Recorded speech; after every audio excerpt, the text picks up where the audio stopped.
Here's an explanation of how to write in factor notation the present worth of the cash flow sequence in essential question number 2, version 2 in the fall of 2011. This one, kind of looks like a mountain with a flat top.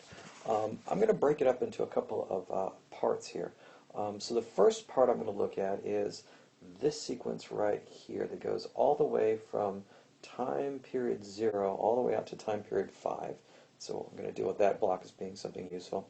And then what we're going to do is deal with everything from time period 6 all the way out to the last time period, which is time period 16. So the way I'm going to think about the first chunk over here is that I have a constant series that starts at -2, or rather it is -2 high, and goes from time period 0 all the way out here to time period 5. And then what I'm doing is I'm adding chunks of a linear gradient to it to go ahead and bring it up by 1 each time period. What I'm doing on the right is I'm thinking about a constant series that goes from time period 6, that's 4 high, all the way out to time period 16. And then starting in time period 11, this one right here, I start knocking off 1 every single time in order to get it down to time period -2. So this one has 4 pieces: a constant sequence over here, then a linear gradient, then a constant series that goes all the way across, and then a linear gradient that we subtract from it. So let's start to write this out in factor notation. I'll leave a couple of good blanks for you there and switch into black. So we have the present worth, and we're going to have a constant series that's -2 high. So we're looking for P, given we know A. Here's the interest rate. We'll figure out what the N is in just a bit.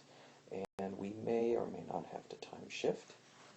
Then let's go ahead and put in the linear gradient part that's supposedly right there. And what we're going to do is notice that it goes up by 1 each time period. We're looking for P, given that we know G. Ooh, bad handwriting. Looking for G, whatever I is, and we'll have to put an N in, and also see if we got to do some time shifting. That's a 1 plus I. Then what we have to do is put in this constant series of 4s. So here's our 4. Looking for P, given that we know A, I. We'll stick the N in there, and then shift it around a bit, 1 plus I. And then finally, we have to deal with this linear gradient sequence. And in this case, this is the one right over here where we're subtracting off a little bit more each time. Looking for P, given that we know cap G, I. We'll figure out what the N is, and let's time shift this one too. So let's go ahead and sort out what we should do here. Let's start with this first constant series, the one that's right over here that goes from time period 0 to 5. This one here is 1, 2, 3, 4, 5, 6 long. It goes from time period 0 to 5. So we'll put a 6 in right there, because all you got to do is count the number of non-zero elements. And then it's time shifted, kind of wrong. The problem is that a constant series should start in time period 1, not 0. So what we're going to do is we'll put a -1 right here, and that takes it so that we're taking things which are being packed into time period -1 and bringing them back to time period 0, which is another way of thinking about these little shifter guys that are down here in the denominator. Now about the linear gradient, we have here is that we need to count the number of times that we see this linear gradient happen, and that happens 1, 2, 3, 4, 5 times. And then with a linear gradient, you add that 1 for the pot. It's that unusual one that we have to cope with. Now, this one also needs to be time shifted, and I will go ahead and think about this one with that old counting rule, which is if you add the N and the exponent, you should get the last time period that you have that element of the sequence. And that's what we're doing here. The 6 plus -1 gives you 5.